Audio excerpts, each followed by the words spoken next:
बिस्मिल्लाहिर्रहमानिर्रहीम। अस्सलामु अलैकुम वरहमतुल्लाहि वबरकातुह। कल्बे मोमिना चैनल पर खुश आमदीद। आज का हमारा तालीमुल इस्लाम का सबक है फराइज़े वुज़ू के बाकी मसाइल। चलते हैं सवालों की तरफ। पहला सवाल है जी, धोने की हद क्या है जिसे धोना कह सकें? तो इसका जवाब है इतना पानी डालना कि उस पर बहकर एक दो कतरे टपक जाएं, धोने की अदना मिकदार है। इससे कम को धोना नहीं कहते। मसलन किसी ने हाथ भिगोकर मुंह पर फेर लिया या इस कदर थोड़ा पानी मुंह पर डाला कि वो बहकर मुंह पर ही रह गया, टपका नहीं, तो ये नहीं कहा जाएगा कि इसने मुंह धोया और वुजू सही ना होगा। अगला सवाल है जी, जिन आज़ा का धोना वुजू में फ़र्ज है उन्हें कितनी मरतबा धोने से फ़र्ज अदा होगा? तो इसका जवाब है एक मरतबा धोना फ़र्ज है और इससे ज़्यादा 3 मरतबा तक धोना सुन्नत है और 3 मरतबा से ज़्यादा धोना नाजायज़ और मकरूह है। अगला सवाल है जी, कहाँ से कहाँ तक मुंह धोना फ़र्ज है? तो इसका जवाब है पेशानी के बालों की जगह से ठोड़ी के नीचे तक और एक कान की लौ से दूसरे कान की लौ तक धोना फ़र्ज है। अगला सवाल है जी, जिन आज़ा का धोना फ़र्ज है उनमें से अगर थोड़ी सी जगह खुश्क रह जाए तो वुज़ू दुरुस्त होगा या नहीं? तो इसका जवाब है अगर एक बाल के बराबर भी कोई जगह सूखी रह जाए तो वुज़ू ना होगा।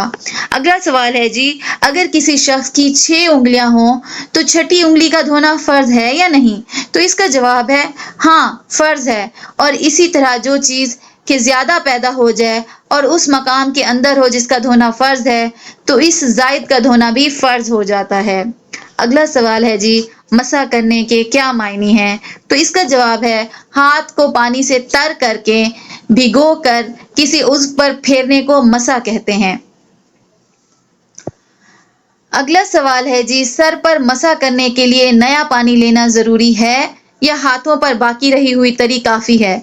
तो इसका जवाब है नया पानी लेना बेहतर है, लेकिन अगर हाथ धोने के बाद बाकी रही हुई तरी से मसा कर ले तो वो भी काफ़ी है। मगर जब हाथ से एक मरतबा मसा कर लिया तो फिर दूसरी जगह इससे मसा करना जायज़ नहीं। इसी तरह अगर हाथ पर तरी ना थी, किसी दूसरे धोए हुए या मसा किए हुए उज़्व से उसे तर कर लिया तो इससे भी मसा जायज़ नहीं। अगला सवाल है जी, अगर नंगे सर पर बारिश की बूंदें पड़ गईं और सूखा हाथ सर पर फेर लिया और हाथ से बारिश का पानी सर पर फैल गया तो मसा अदा हो गया या नहीं? तो इसका जवाब है अदा हो गया।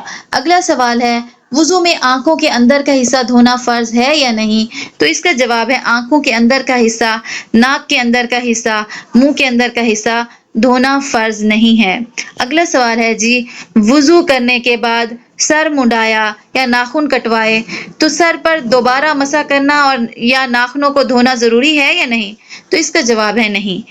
अगला सवाल है, अगर किसी शख्स का हाथ कोहनी से नीचे कटा हुआ हो तो उस हाथ को धोना ज़रूरी है या नहीं? तो इसका जवाब है हाँ, जब तक कोहनी या इससे नीचे का कुछ हिस्सा बाकी हो तो बाकी हिस्से को और कोहनी को धोना फ़र्ज है। आज के लिए बस इतना ही। अगर आप चैनल पर नए हैं तो चैनल को सब्सक्राइब करें, वीडियो को लाइक करें और आगे शेयर करें। जज़ाकल्लाहु खैरन।